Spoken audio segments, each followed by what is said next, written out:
Hello সবাইকে, আমি শঙ্খ। স্বাগত জানাচ্ছি ট্রাভেল উইথ ইউপেনের একটা নতুন পর্বে। অবশেষে মোহময়ী হৈয়ানের মায়া কাটিয়ে দুপুরে আমরা গিয়ে পৌঁছেছিলাম দানাং, আর তারপর শুরু হয়েছিল এক দুর্দান্ত সন্ধ্যা। তাহলে চলুন আমার সাথে ঘুরে দেখুন দানাংয়ের সেই প্রথম সন্ধ্যা। এক রাতের হৈয়ান সফরের শেষে আমরা বেরিয়ে পড়লাম হৈয়ান থেকে, আর এখন যাচ্ছি দানাংয়ের উদ্দেশ্যে। হৈয়ান থেকে দানাংয়ের জন্য আপাতত গ্র্যাব বাইক নিয়ে নিয়েছি। তো গ্র্যাব বাইকে পড়লো ইন্ডিয়ান কারেন্সিতে 500 টাকা মতো, আর যেতে সময় লাগবে 1 ঘন্টার কাছাকাছি। তো ওয়েদার ভালোই আছে, বাইকে অতটা গরম কিছু ফিল হচ্ছে না, বেশ সুন্দর হাওয়া খেতে খেতে যাচ্ছি। তো চলো, এই দেখুন সেই আবার জাপানিজ গাড়ি হৈয়ান গো। দেখুন দূরে দেখতে পাওয়া যাচ্ছে মার্বেল মাউন্টেন। আমরা মার্বেল মাউন্টেন আর সমুদ্রের মাঝখান দিয়ে রাস্তা রয়েছে, ওটা ধরেই যাচ্ছি। হৈয়ান থেকে দানাং আসবার পথে বাঁ হাতে পড়বে মার্বেল মাউন্টেন। তো আপনাদের যদি এরকম কোনো প্ল্যান থাকে, আপনারা ইজিলি হৈয়ান থেকে মার্বেল মাউন্টেন করে দানাং ঢুকতে পারেন। হৈয়ান থেকে দানাং যাওয়ার রাস্তাটাও কিন্তু বেশ এনজয় করার মতো। যদি বাইক নিয়ে নেন একটা, তাহলে খুব সুন্দর করেই এনজয় করতে করতে যেতে পারেন। যেহেতু সামনেই মার্বেল মাউন্টেন, এই যে দেখতেই পাচ্ছেন, এখানে প্রচুর মার্বেল স্টোনের দোকান আছে। দেখুন বড় বড় বুদ্ধ মূর্তি রয়েছে, ইভেন কিছু জায়গায় মানে গণেশ মূর্তিও দেখলাম। লাফিং বুদ্ধা রয়েছে, দেখুন বিশাল বড় বড় মূর্তি। এটা কিন্তু এই মার্বেল মাউন্টেনের একদম নিচটায় ফুটহিলে দেখতে পাবেন। এই যে এখান দিয়ে মার্বেল মাউন্টেনের এন্ট্রি।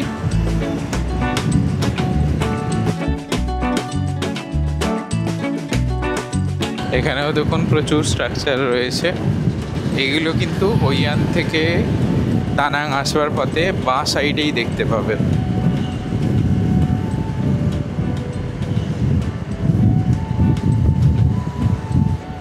ভিয়েতনামের মতো কান্ট্রির দানাং একটা ট্যুরিস্ট সিটি বলতে গেলে, তাতে কী পেল্লাই হোটেল তৈরি হয়েছে।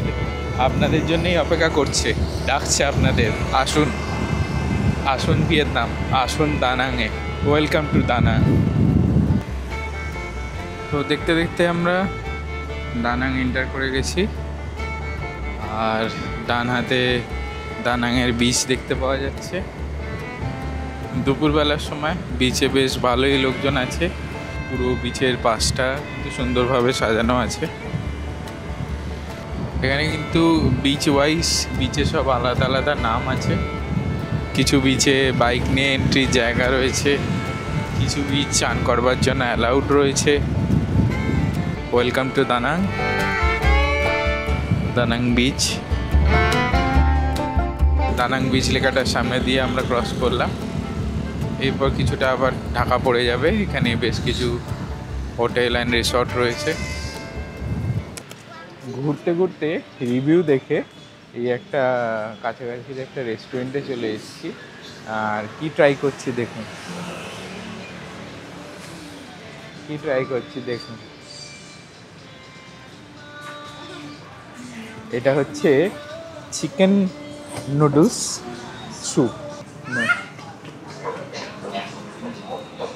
হ্যাঁ, খাওয়ার মতো, কোনো গন্ধ বা এরকম তো কিছু লাগছে না।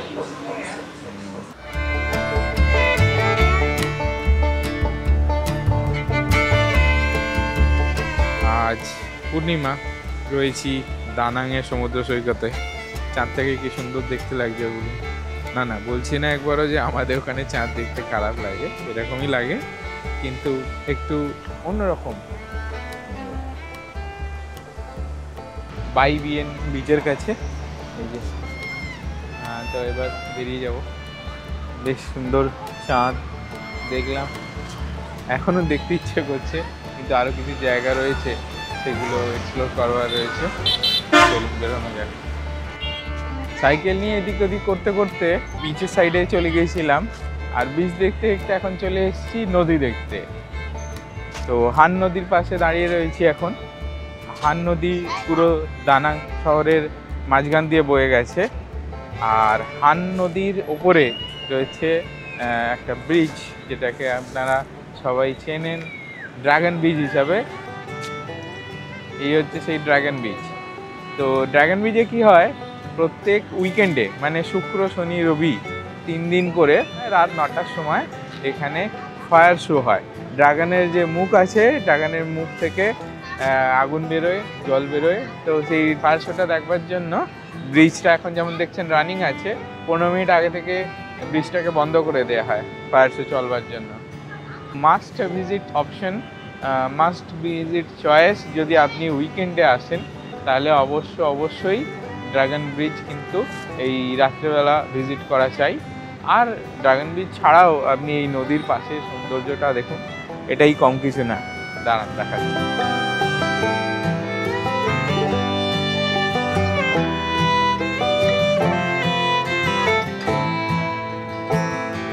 অনেকগুলো রিভার ক্রুজ হয়, তো সেই রিভার ক্রুজগুলো করতে পারেন মানে ভালোভাবে শহরটাকে এই সন্ধ্যাবেলা এনজয় করবার জন্য। এই যে যেমন দেখতে পাচ্ছেন দূরে এই রিভার ক্রুজগুলো কিন্তু হয় মোটামুটি সন্ধ্যে নামার পরপরই ক্রুজগুলো শুরু হয়ে যায়। সন্ধ্যাবেলা 8টা অবধিও ক্রুজ আছে। আপনার পছন্দ মতো টাইমে ক্রুজ সিলেক্ট করে হান নদী আর দানাং শহরকে এনজয় করতে পারেন। দানাং শহরের মধ্যে ঘুরতে ঘুরতে আমরা চলে এসেছি ড্রাগন ব্রিজের কাছে। কিছুক্ষণ আগে নিচে ছিলাম, এখন ওপরে চলে এসেছি, কারণ আস্তে আস্তে সময় হয়ে আসছে শো হওয়ার। আর 15 মিনিট আগে ট্রাফিক বন্ধ করে দেয়, সেটা তো বললামই। আর অলরেডি দেখুন লোকজনের ভিড় হতে শুরু করে দিয়েছে। নিচে অনেকটা জায়গা করা রয়েছে এই ড্রাগন। আচ্ছা, ড্রাগনে কিন্তু দুদিকে দুটো মুখ রয়েছে, আর দুদিকেই কিন্তু ফায়ারওয়ার্কসটা হয়, এটা খেয়াল রাখবেন। এমন নয় যে আমরা যেমন আছি সমুদ্রের দিকটায়, আর অপোজিট ডাইরেকশনটাতেও হয়। দানাংয়ের সমুদ্রের দিক থেকে যদি আসছেন তাহলে ড্রাগন ব্রিজে আসবার সময় আপনার ডান হাতে পড়বে কিন্তু Son Tra night market. Son Tra night market হইয়ানের নাইট মার্কেটের মতোই ব্যাপার। এখানেও খাওয়া দাওয়া বিভিন্ন আইটেম সুভেনির সব পাওয়া যায়। তো এইটা হয়ে গেলে পর আমরা সন্ট্রা নাইট মার্কেটটা কভার করতে যাব। এই যে দূরে যে গেটটা দেখতে পাচ্ছেন ওটাই সন্ট্রা নাইট মার্কেটের গেট। আর নাইট মার্কেটের পাশেই কিন্তু পার্কিং আছে, এখানে পার্কিং লটে গাড়ি বাইক যা নিয়ে আসবেন পার্ক করতে পারেন। এই দেখুন আই লাভ দানাং ফুটে উঠছে বিল্ডিংয়ের গায়ে। ব্রিজের পাশে এরকম গ্যালারি করা হয়েছে, এই গ্যালারি থেকে দাঁড়িয়ে কিন্তু খুব ভালোভাবে এই শোটা দেখতে পাবেন। এসে এনারা যেমন জায়গা নিয়ে দাঁড়িয়ে গেছেন ওইভাবে জায়গা নিয়ে দাঁড়িয়ে যান, আর দূর থেকে ভালোভাবে এনজয় করতে পারবেন। বেশি কাছে চলে গেলে কিন্তু ফায়ারওয়ার্কসটা পুরোটা এনজয় করতে পারবেন না। ব্রিজের ডান দিকে বাঁ দিকে দুদিকেই পেডেস্ট্রিয়ান করা রয়েছে, হেঁটে যেতে পারবেন, কোনো অসুবিধা নেই। আর অলরেডি দেখতে পাচ্ছেন লোকজনের ভিড় হয়ে গেছে, সবাই ফায়ারওয়ার্কসটা দেখবার জন্য চলে এসছে। আর কোনো কনফিউশন রাখবেন না, শুক্র শনি রবি 3 দিনই হয়, 9টা থেকে হয় এবং 9:45 মানে 8:45 থেকে ব্রিজ বন্ধ করে দেওয়া হয়। লোকজন গ্যাদারিং করে এই যেখান দিয়ে এখন দেখছেন হাজারে হাজারে গাড়ি যাচ্ছে, এই জায়গাগুলো লোকে ভর্তি হয়ে যায়। আর এই যে আমার পেছনে ড্রাগন ব্রিজের ড্রাগন, এখানে ড্রাগনের দুটো এরকম ঢেউ খেলানো রয়েছে, আর তারপরে গিয়ে ওপাশের মুখ আছে। দেখি একবার চেষ্টা করছি যদি ওপাশ অব্দি যাওয়া যায়। আর এই পিছনে হান নদী। এই সময়টা বছরের মানে মার্চ মাস নাগাদ করে কিন্তু ঠান্ডা ঠান্ডা হাওয়া দিচ্ছে, টেম্পারেচারও বেশ ভালোই ডাউন আছে, ভালো লাগছে। তবে অ্যাভয়েড করবেন বর্ষাকালটায় ভালোই বৃষ্টি হয় দানাংয়ে।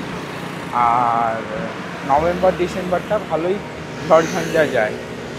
তো নভেম্বর ডিসেম্বর জানুয়ারি কিছু সময় অবধি কিন্তু ঝড়ঝঞ্ঝা হয় এই অঞ্চলটায়। তো সেই ওয়েদার দেখে আসবেন। আর যেদিনকে বানা হিলস যাবেন এখান থেকে সেদিনকেও কিন্তু অবশ্যই ওয়েদার ফোরকাস্ট দেখে নেবেন। যদি টিকিট আগে থাকতে বুক করা থাকে তাহলে তো কিছু করার নেই, কিন্তু ওয়েদার দেখে বানা হিলস যাওয়া বেটার। মানে তাতে হয়তো আপনার একটু টাকা বেশি পড়তে পারে যদি আপনি ওখানে কাউন্টারে গিয়ে নিচ্ছেন, কিন্তু না হলে ফগি ওয়েদার থাকলে গিয়ে কিছুই দেখতে পাবেন না। যদি দানাংয়ে মোটামুটি আপনার 2-3 দিনের প্ল্যান থাকে, তাহলে কোন দিনটা আপনি চুজ করবেন বানা হিলসের জন্য সেটা আপনি ওয়েদার দেখে তবেই চুজ করবেন। কারণ ওখানে গিয়ে কাউন্টারেও বেশি ভিড় থাকে না, বেশিরভাগ লোকেই যেহেতু অনলাইন থেকে টিকিট কেটে যায় আর প্রচুর কাউন্টার রয়েছে। আমার মতে বলে যদি একটুখানি টাইম হাতে নিয়ে আগে যান তাহলে গিয়ে ওখান থেকে কাউন্টার টিকিট কেটে নিন আর ওয়েদার দেখে যান। টাইম আস্তে আস্তে এগিয়ে এসছে আর লোকজনের দেখুন ভিড় কী পরিমাণে ভিড় হয়েছে। আর রাস্তায় কিন্তু গাড়ি বন্ধ করে দিয়েছে, যেমন দেখতে পাচ্ছেন 5 মিনিট আগে বন্ধ করলো, 15 মিনিট আগে নয়।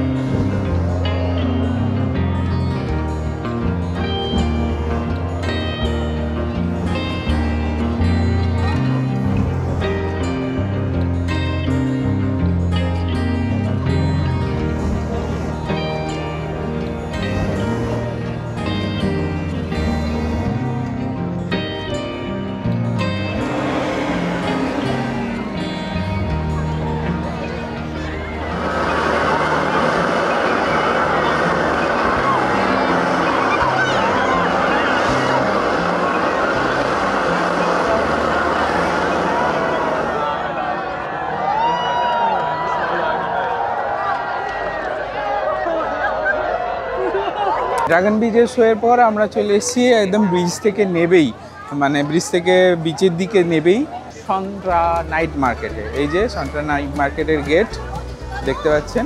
তো এই সন্ট্রা নাইট মার্কেটে বিভিন্ন ধরনের অপশানস রয়েছে, চলুন দেখা যাক ভেতরে কী কী আছে।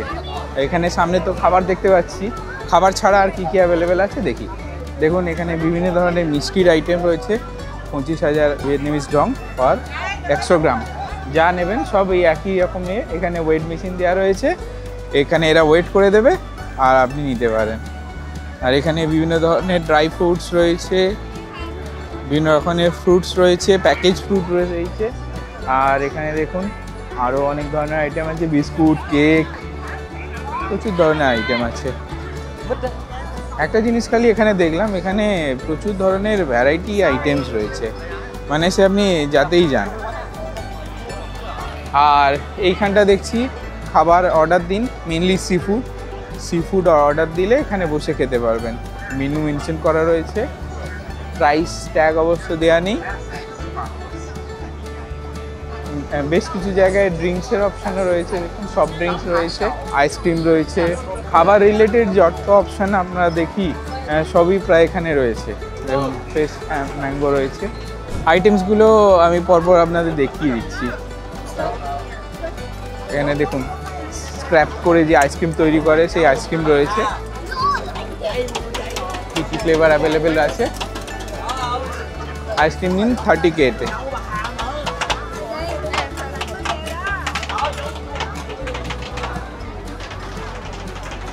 এখানে দেখুন ভিয়েতনামিজ পেন্টিং আছে।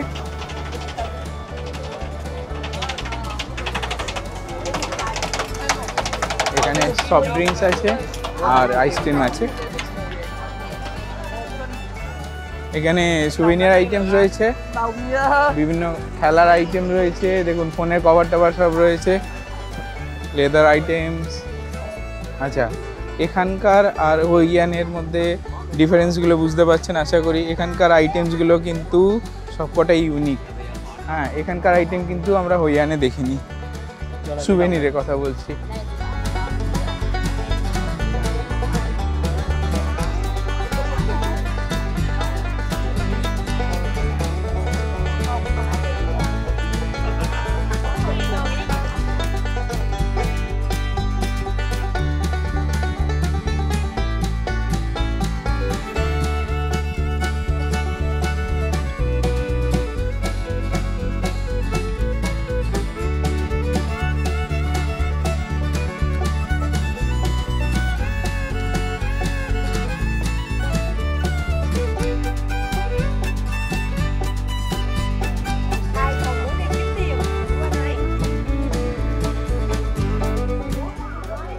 এখানে দেখুন সুভিনির আইটেমসের মধ্যে ম্যাগনেট রয়েছে, ম্যাগনেট চাইলে নিতে পারেন। এখানে কিছু পোস্টার রয়েছে, সবাই ঘুরিয়ে ফিরিয়ে এখানে নিয়ে বসে। তো তার মানে বোঝা যাচ্ছে এখানকার সমস্ত মার্কেটেই ভিয়েতনামে স্পেশাল কিছু কিছু করে আইটেম দেওয়া রয়েছে ভিয়েতনামের আইডেন্টিটি হিসাবে, কারণ যে দুটো শহর আমরা ঘুরেছি দুটোই টুরিস্ট স্পট হিসাবে বিখ্যাত, তো সেই জন্য ট্যুরিস্ট রিলেটেড আইটেমও সব এখানে রয়েছে। দেখুন এখানে হ্যান্ডক্রাফটেড সমস্ত ফ্লাওয়ার টয়েস রয়েছে, উলে বোনা লেদার আইটেম যেমন থাকে তেমন আছে।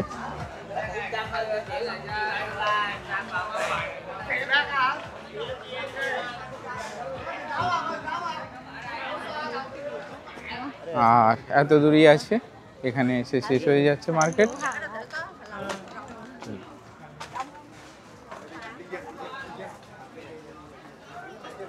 মার্কেটের স্টার্ট আর এন্ড মেনশন করা আছে, তো সময় হাতে করে নিয়ে আসলে কিন্তু অনেক কিছুই নিতে পারবেন এখানে।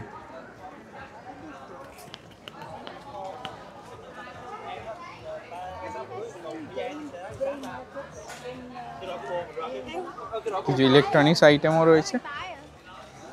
How much for this magnets? 50. Is it 3 piece? 1 piece or 3 piece? Single piece? বুঝতে পারছি না এটা 3টে পিস আছে কিনা। আচ্ছা, এটাকে রাইস করা আছে। যাই হোক, আপনি নিন না নিন কিন্তু এনাদের মুখে হাসি আছে, না নিলে বিরক্ত হয় না দেখছি।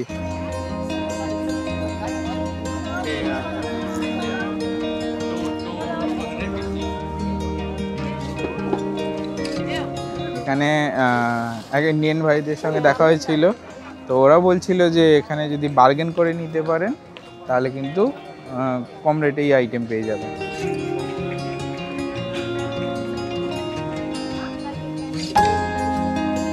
টফিগুলো কিন্তু সত্যি খুব সুন্দর দেখতে, দেখতেও সুন্দর, আশা করি খেতেও সুন্দর হবে। আর এখানে বিভিন্ন ধরনের জামা কাপড় আছে ছেলেদের।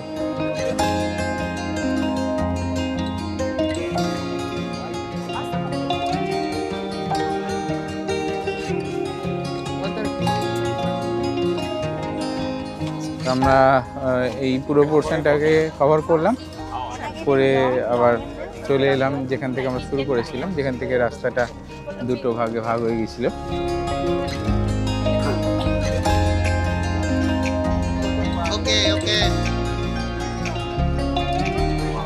সোজা আমরা চলে গেছিলাম, যদি ডান দিকে আসেন সব ধরনের সি ফুড রয়েছে কিন্তু এখানে। দেখুন লবস্টারগুলোর সাইজ দেখুন, খালি চাইলে আপনি জ্যান্ত লবস্টারও খেতে পারেন। এখানে দেখুন অক্সিজেন দিয়ে রাখা আছে জ্যান্ত লবস্টার। বেশিরভাগ এখানে লবস্টারই বিক্রি হচ্ছে।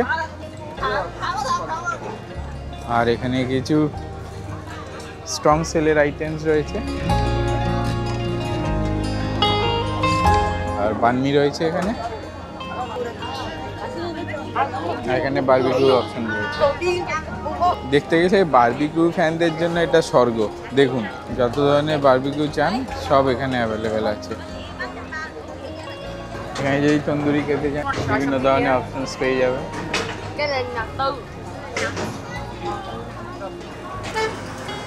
এখানে দাদিকে বললাম বানমি দিতে,